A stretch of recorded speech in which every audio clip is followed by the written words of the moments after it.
Forest Park Football Show with me, your host, Rusty Byrd, and the head coach, Coach Robinette. Welcome to the show, Coach. Hey, how's it going, man? How you been? Doing very well, doing very well. Look, I'm glad we got a chance to do this show tonight. I know you've got a busy week, but what we want to do for all the Forest Park football fans out there is let's talk about game one. We'll talk about game one against a really, really good Mountain View team and program over the last couple of years, and then we'll talk about that game. But then we'll get ready and talk about the game this Friday against Riverbend. So, first of all, for people that don't know, the final score was 37-12. So the game was originally supposed to be played on Thursday night, and most teams in Northern Virginia, that was their night because of the holiday weekend. But because of the weather, we had to push back to Friday. Yeah. And there were a number of games that day. Did that even play a role in your preparation or anything? No, Because you I mean guys it had to was get on a bus, well, twice.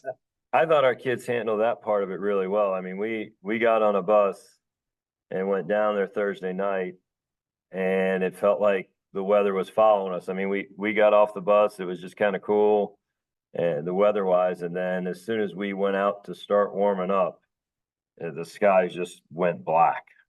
And we got the weather deal where they said lightning was in the area and they put us in, and then it just started coming down. And at that point I got with Coach Sorrentino and their AD and our AD and just figured out, hey, we're going to do this tomorrow. There's no way we're getting in tonight.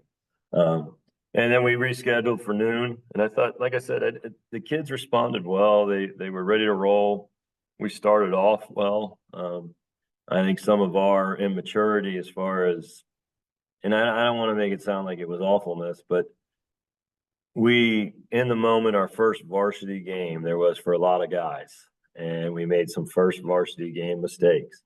And you can't do that against a really good Mountain View team. They were really well drilled, really well coached team on their field. I think they've only lost one home game in the last 4 years or something crazy like that.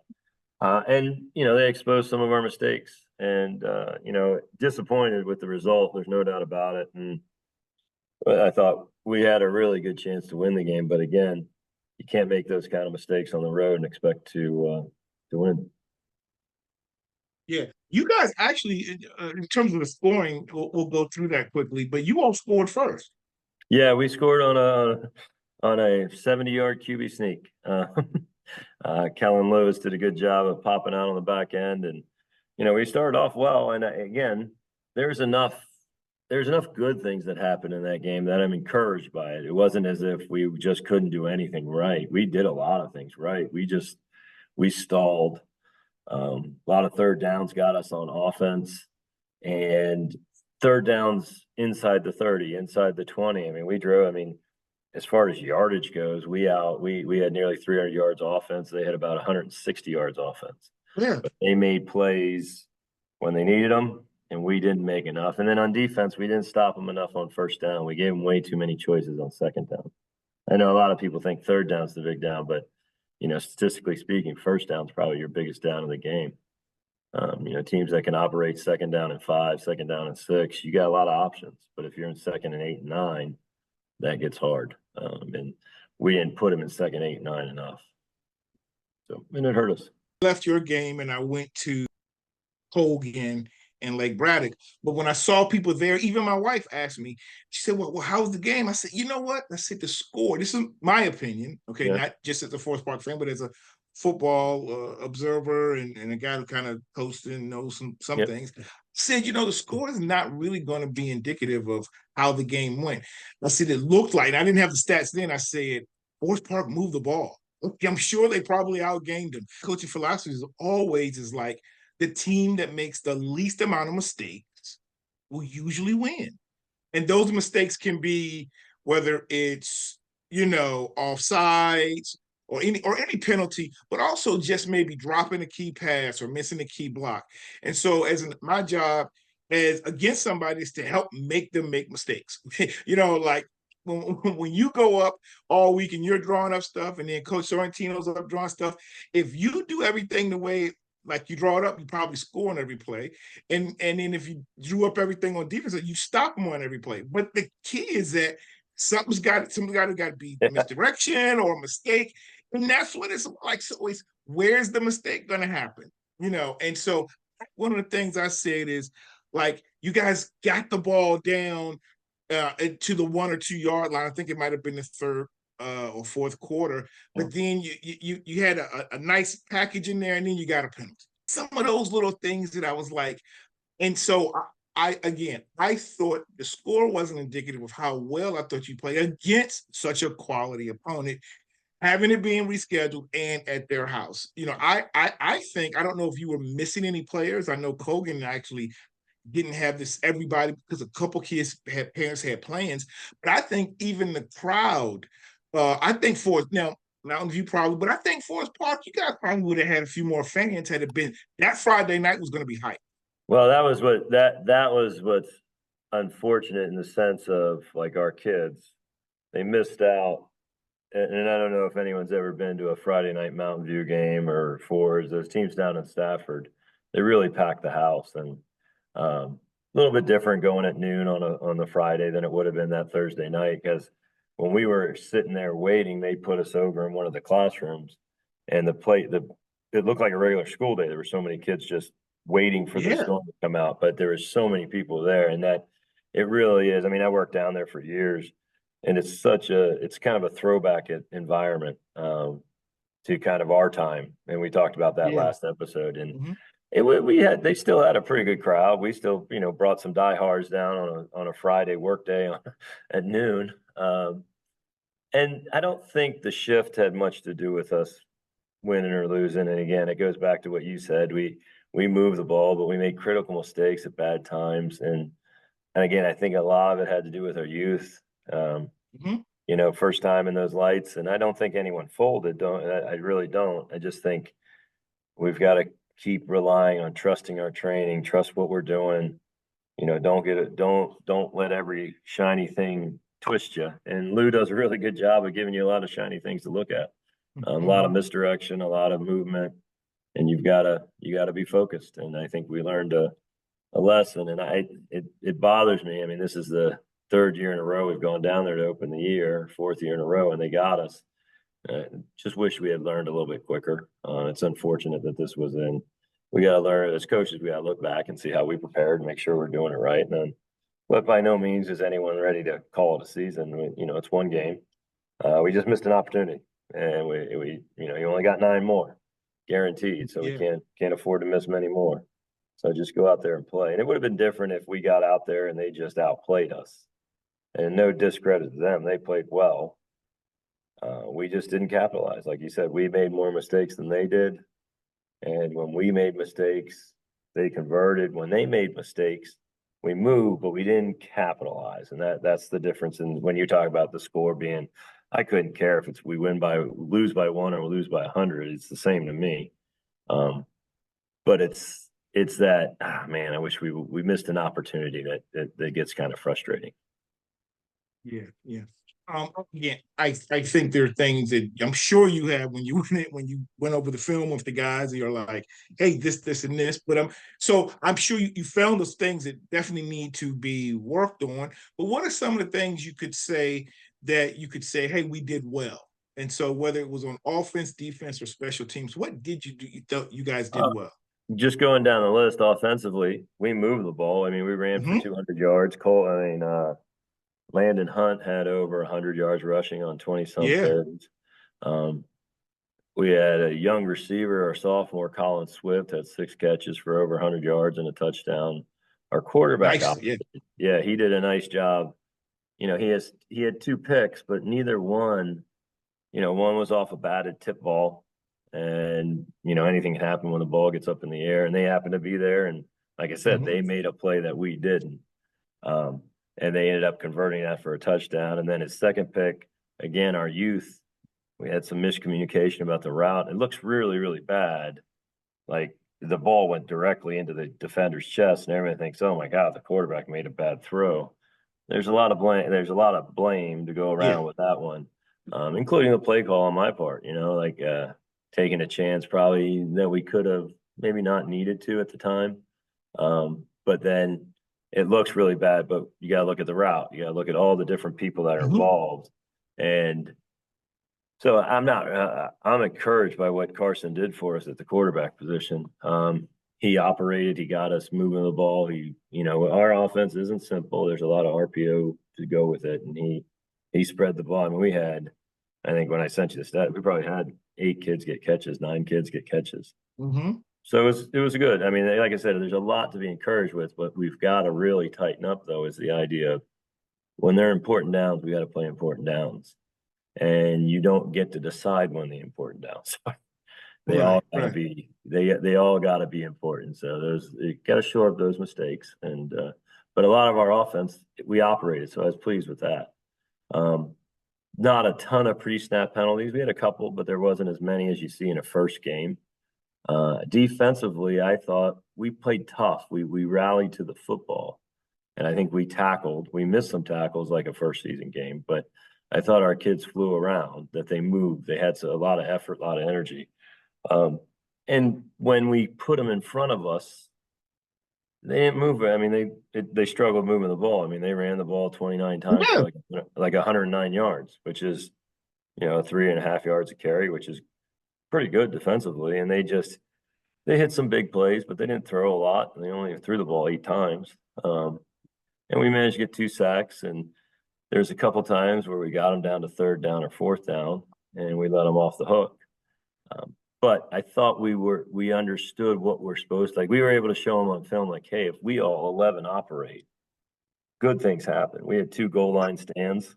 Yep. We were forced early on. We scored, and they drove right down the field and they got into their jumbo stuff, and we were able to execute and keep them out of there and get a field goal, limit them to a field goal. And I thought that was a bright spot, like, because that's their go-to, that's their bread and butter. And we were able to get them out of that. So I thought defensively we did some good things. And in special teams, we had our struggles. There's no doubt we missed an extra point. We dropped a snap, but again, guy who dropped snaps, sophomore, first varsity game, a little bit of jitters there. Same thing with our kicker. But I thought we were solid. They put 10 men on the line of scrimmage on punt. And there's no bones. They're coming. You better find a way to block 10. And I thought our kids held up. There wasn't one that they got, except the kid when we dropped the first one. But we got all our punts off, all our punt returns. And that's one area where we needed to be even at the very least. Yeah. Didn't make too many mistakes, but again, enough that I was encouraged. Yeah, well, good. I was I was at the game, and I'm trying to be objective, but of course I'm pulling for you. But I was trying to explain again to other folks. I was like, it did it again. My score was a score, but I saw like 3 or 4 basic plays that made it really could have been easily a 3-point game, and that is the fact it was 1 pick six. The other one might as well have kind of been because he got returned it so far, and then they scored, within the goal line area, in the red zone, and then just not getting those extra points, and then not scoring when you were at the goal line. And I was like, that's 3 touchdowns and 2 extra points, and now you're talking about a 3-point game, And I know we could do this all the time with things, but I know you had plenty of stuff you could go, hey, we got to do this better. But I'm also sure you were able to say, hey, look, we did these things well, and if we had done a couple more, boom, we're right where we want to be. Like I said, we did a lot of things right, and a lot of times, when you do the post-mortem on these things, everyone's pointing. And my first job was to look at how we did it as coaches, and I think. I put our defense, I went forward on a 4th and 4 inside our 30. And that's, again, in retrospect, not a great idea. But I put us in a short field, bad position. But it's not something I don't regret doing it. It's a good learning moment for us and them. And it taught me a lot of bit about where our team is right this second. Right this second. So it's not, it's not just kids involved. It's us as decision makers too, and coaches, and how we taught things. And we had good meetings this weekend with the coaches about where we're going and what we're doing and how we're installing. And I think we changed things a little bit to see if we can get a better result.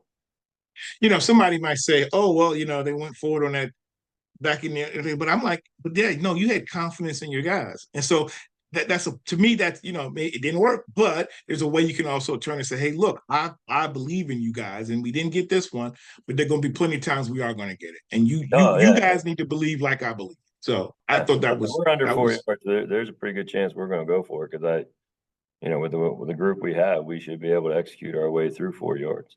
Now, the that's other right. the counter, if you're a little more conservative, is, well, I believe in the other three downs and you didn't do it. But we don't get into that. I mean, but I get what you're saying. It is showing you got your back, and they've got to come through as well. So Yeah. In a minute, we're going to go ahead and start looking ahead to Riverbend, but Landon having over 100 yards. But any other players that you'd like to highlight because maybe they stepped up? Any other things you want to maybe play or situations you want to highlight? And then was there anything surprising? Like, did there a player or a play that was, oh, that was a pleasant surprise or performance? yeah, I Carson Fossum, the quarterback, did a real nice job. Like I said, nothing on the stat sheet jumps out at you. Whoa.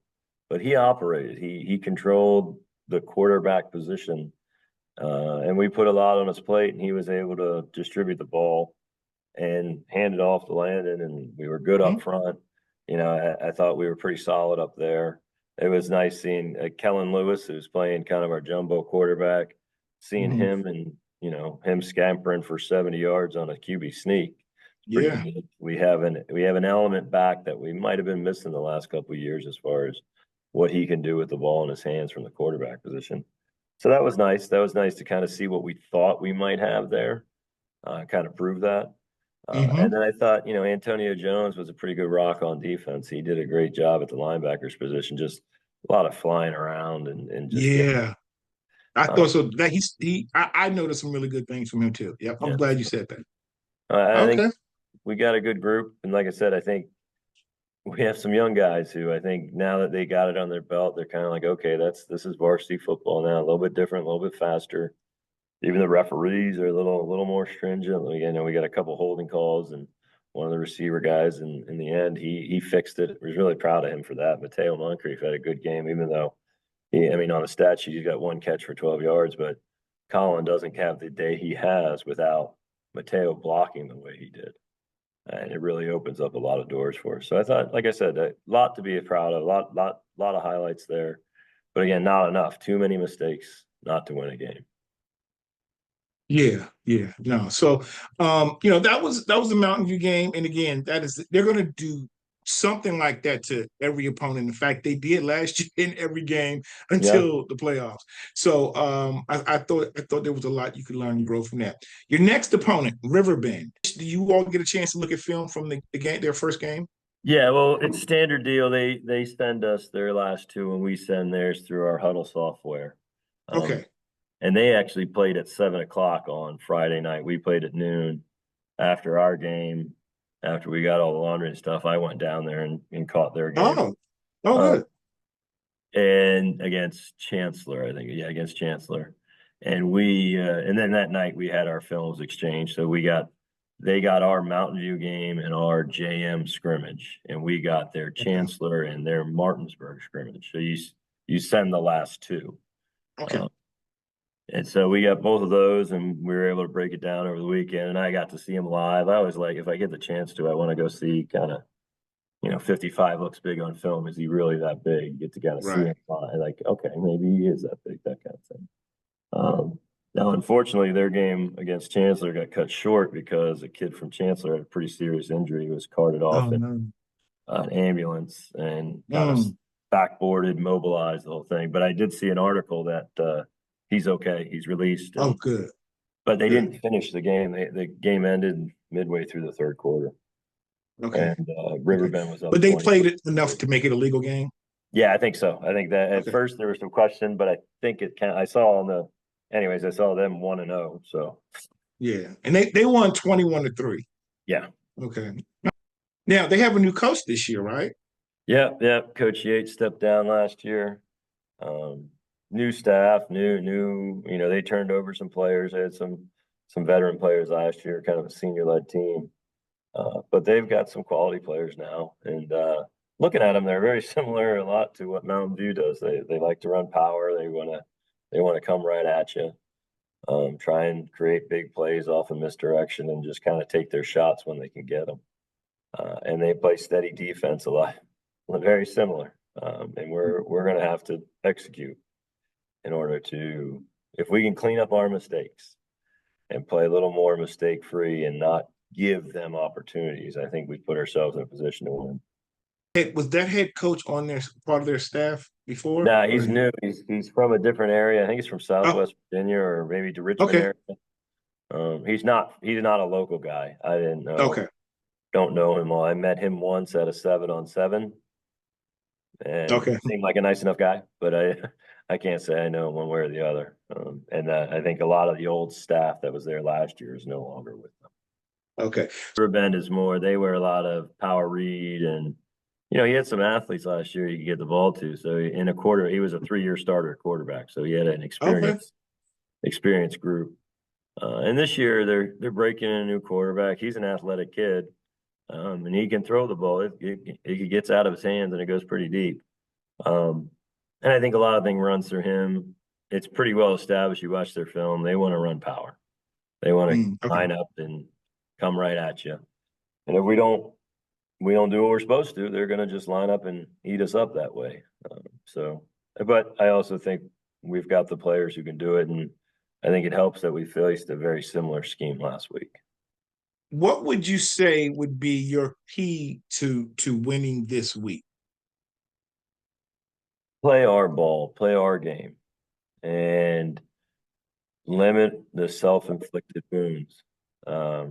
It's what you were talking about earlier, and it sounds cliche, but we got to make less mistakes, and we got to block a little better and tackle a little better.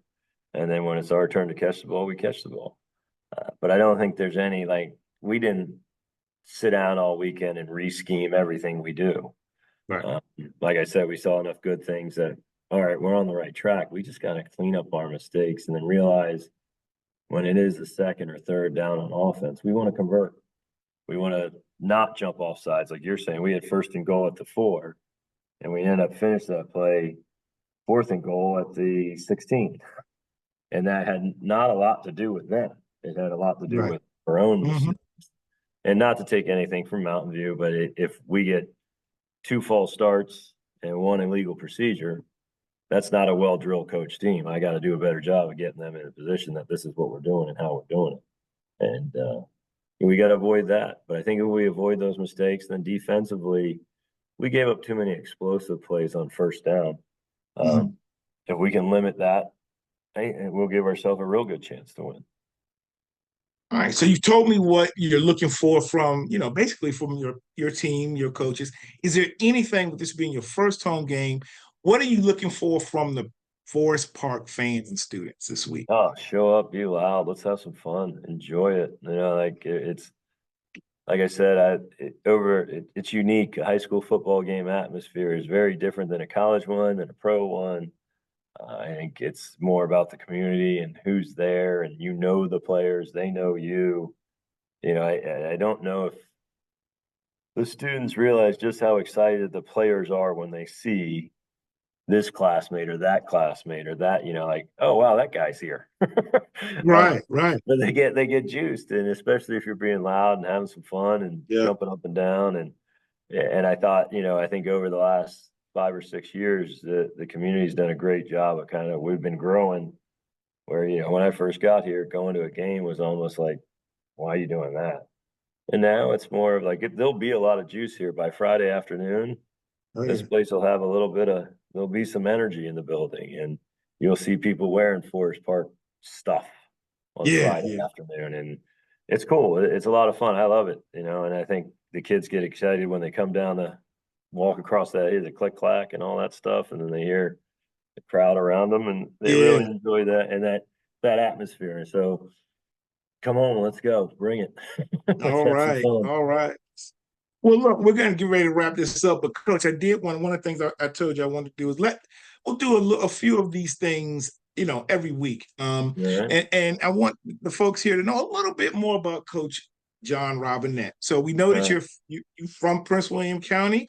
You went to Potomac High School, and we know you played football. But what other sports did you play growing up, or did you play for maybe Potomac? And one of the reasons I want to bring this up is because y'all, if you did not know, Coach John Robinette has a mad game of basketball. He can flat out play. Now, you may not want to brag about yourself, but you can ball. Did you? So I want to know, did you play for Potomac? And I know they've had some great teams. No. No, I did not. When I graduated high school, I was 5'8". I'm now 6'2", and I grew Wow. 5 or 6 inches from 17 to 18 years old. So I was a little shorter back then. And we were, and you got to remember, Potomac was absolutely loaded back then. Oh, yeah. That basketball team went to the state semifinals my senior year, and they lost to Grant Hill's team. And Sean Wright, who might be the best athlete I've ever seen at just anything. He could just, if it had a ball, he was better than you. And he held Grant Hill to about 10 points for 3 quarters. And then he fouled out, and then Grant Hill went for like 18 in the fourth. Like it was, he kind of took over. So no, I didn't play high school basketball. I played high school basketball my freshman year and my JV year, and then after that, Coach Hayes kind of said, "We're pretty good, man. We don't 5'8" mid-range shooters. We got plenty of those. We're in good shape." And and then when I got to college, I started playing rugby, and got that path left me down. I played all the way up to the point where people were paying me to play, which was nice. Did that kind of for a living from 22 to about 30. And then when after the third knee surgery, I wasn't as good as I once was. Less people wanted to pay me. So that's what got me into teaching. It's interesting.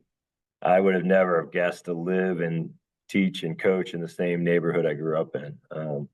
It's funny. It's not only can I tell you where that is in Prince William County, I can tell you where it used to be too. Yeah. It just a lot's changed in the county, but I went away for a while and pursued rugby for a living, and took me a lot of really cool places. I lived in Norfolk, lived in Atlanta, spent a little bit of time Wow. in Texas, and then lived in South Africa for a year, which was really cool. Well, we say that you go overseas. Wow. Yeah, Okay. played over there, which was a lot of fun. And over there, it's their number one sport, so it's an Yeah. awful lot like what we have here with the football. So it was cool. And then came back around, and here I am. So, do we have, I know because I saw, I'm sure in the Olympics we have rugby, right? Yeah, it's 7-on-7 rugby. There's 2 types there's actually 3 types, but the 2 most popular are 7s and then 15s. Okay. Rugby's actually what got me back into coaching and teaching. I had a buddy of mine who was teaching in DC who was starting a rugby team, and he asked me to come on because I needed a job because, again, the rugby stuff was done. And so I started teaching and coaching rugby. I was out of football for a lot of years. And I became Oh, a football coach at Hyde Charter School in DC, kind of by default. They fired the head coach, and we were in a faculty meeting. It was like, "Hey, you played high school football, right?" And I was like, "Yeah." And they're like, "You're it." oh, wow. So there we go. And I used the same rugby guys we used on football. And we ended up, Tal Bear was the guy's name. He later became athletic director there. And we built a pretty good program. We played back to your real thing, we played 7s and 15s. And 15s, Okay. after our 4th year, we made it to nationals out in Dallas. We were in the top 15 in the country. And then we won the Wow. 7s high school championship one year and came in second the second year. All So it was pretty right. cool. Yeah. Now, I'd love to tell you it was the brilliance of my coaching, but we had some bad dudes. Some Okay. kids who could cook. 2 of them Wow. went to play for the under-19 team, and another one went on to play for the USA rugby team, the 7s. Man. So, See, look, you're learning so much more about Coach Robinette. That is awesome. shout out to my I had a man PG. neighbor, now I only watched the women's in the Olympics. Did you see the play For the game? Bronze, when they won on The no bronze, time for out the bronze, right. for It was for the 100 meters. bronze. Yeah, that was Yeah. something else, man. That girl That was was crazy. Like I was just watching it. It wasn't even on replay. I was just like, oh, let me watch this. And I was like, wait a minute, did the game just end? That was yeah. incredible. Yeah, no, That was great. because in rugby it's a little different. If the ball is in play when the clock runs out, you finish the play, and it makes it for some exciting rugby. You could continue to play as long as the ball doesn't go out of bounds, or it's a turnover, or if I have the ball, if you commit a penalty, it keeps going. So like sevens, it's 7-minute halves. If Mhm. after 7 minutes you hear a horn go off, if we're still playing, they don't stop. It keeps going. They play the continuation until the ball is stopped. So that Oh, score was scored with probably an extra minute and a half. And it's oh, the one thing about 7-on-7 rugby, it's taxing because one, it's still 100 meters by 60 meters. It's a big field. yeah, And you only have 7 versus 7. So that's a lot of space to cover. So it is yeah, running nonstop.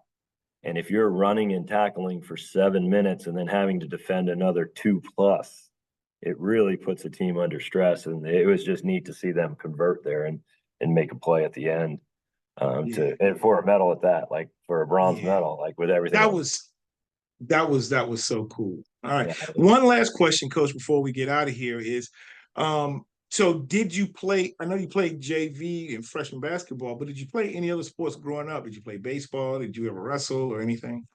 Nothing official. I mean, but we were outside playing. We had a ball in our hand every day. I mean, that's the one Yep. thing that Same we here. always played. And we followed. It was interesting. We followed the season. There were very few kids who specialized in one thing. And in our house, it was a little different. We got to pick one sport, and that's the one you got to play that year. Mhm. I played soccer one season. That didn't last real long. But, I'm the last of 8 kids, and parents had to make some choices about some things. And I don't regret it at all. Don't get me wrong. But it was, and I kind of gravitated towards football. And that's Mhm. kind of, I played youth league football, Dale City Rec football for a Okay. long time.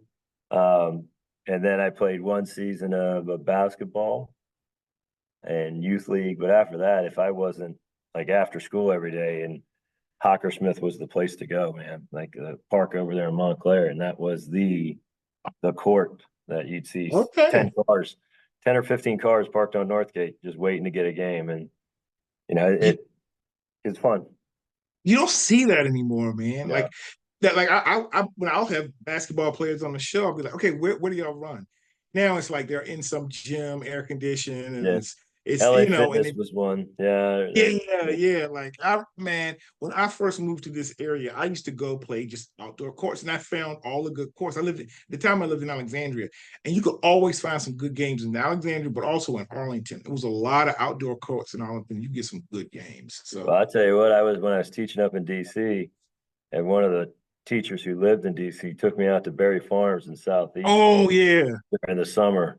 And that's no joke. Those are some dudes out there now. Just yeah, some high oh level yeah. ball. And it was fun to watch and good crowds and the whole thing. But Berry Farms was an interesting place. When Barry Farms, it was like when I remember when Allen Iverson went and played there, and some other Mhm. guys, local and like Joe Smith, from Maryland. Some of the guys played in the summer. It's a big deal. Like I need people to know, or I don't know if there's ever been a documentary. I've seen some things on it, but it's our Rucker Park, you Yeah. know.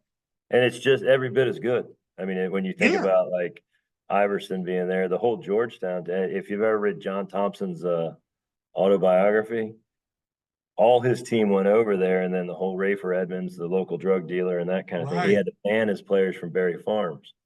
And I think the story goes that they still played, and it was the one place that John Thompson couldn't really tell his Georgetown guys, "You can't go there," because the hmm, place was so live, it was so juiced. And right, Kevin Durant recently was one of the few that's been over there. Any PG County, yep. have you ever seen that? There's a documentary about In the Water In that they the put out on water, I saw Showtime. Yeah, that. Yes, just I saw about the Kevin Durant's number in the of water. players from PG County that came through. But it's That's right. playing it Berry Farms was something else. Still is, I think. Yeah. Not sure. Oh, oh yeah, yeah. All right. So this will be the last one. So you were 5'8" in high school. Did you have an early birthday? Were you young most of like? But in your growth spurt, just it happened. Was it Yeah, I while mean, in high school or once you got to yeah, college? I graduated at 17. I have an At August 17. birthday, and I was still Oh yeah. 17 when I went to college, and I have four brothers, and all of us from age 17 to 18 had that late spurt. And even my son is interesting. He graduated high school at about 6 feet tall, and now he's every bit of 6'4", 6'5". And Wow. he's not. He just turned 19, so he had the same spurt that we all have. Wow. Just Yeah. we're a year late, I guess. So being shorter, which is still about an inch taller than I am today, what position did you play in football?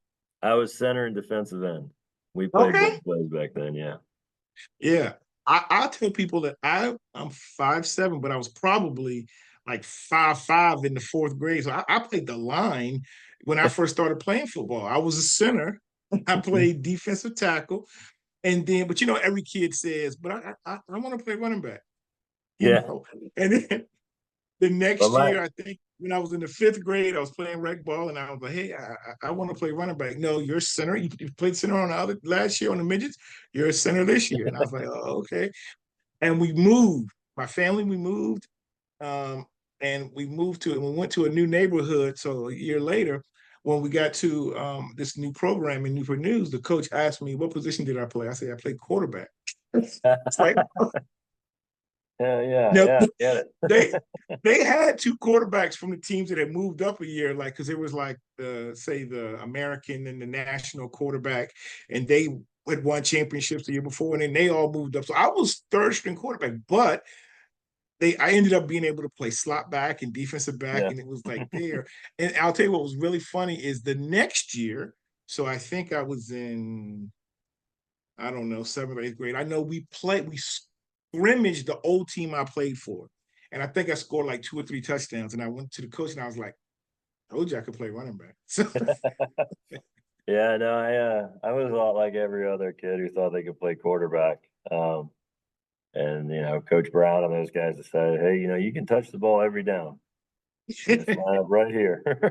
yeah, So, yeah. and the guy we had behind me ended up going to Notre Dame, so he was pretty good at what he That's did. right. Yeah. So it's hard to argue. Right, I right, had a ball right. though. I enjoyed it. I like being part of a team, and we had some success there too. I learned a lot. Yeah, we're good. So look, Coach, this has been a lot of fun, and I'm looking forward to the game on Friday against Riverbend. And I know you guys. I talked to Nathaniel and Landon after the game. I was like, hey, y'all are seniors. This is it. Step it up. If you're not careful, you only gonna have 9 games left in your career. There's no guarantee you're gonna make the playoffs or anything. So every game there needs to be a sense of urgency. So play smart and play hard. So and I know those guys will do that. They're ballers. So anything you want to close out with, Coach? No, I'm excited about this week, reloading, getting after it. Got a bad taste in my mouth, and only one way to get rid of it is to work hard and get after it. And have our home opener be something that everybody can remember, and bring good energy and give people something to cheer about. Yeah. Well, look, thank you, Coach. This has been a lot of fun. I know after a loss is not all that great. I made sure I didn't bother you any too much on Friday, but I like the energy you brought here for today's show, because I know that's not easy. So for Coach John Robinette, I am Rusty Byrd. This is the Forest Park High School Football Show. Go ahead, Coach. Go Bruins. Go Bruins. There we go. All right, go Bruins.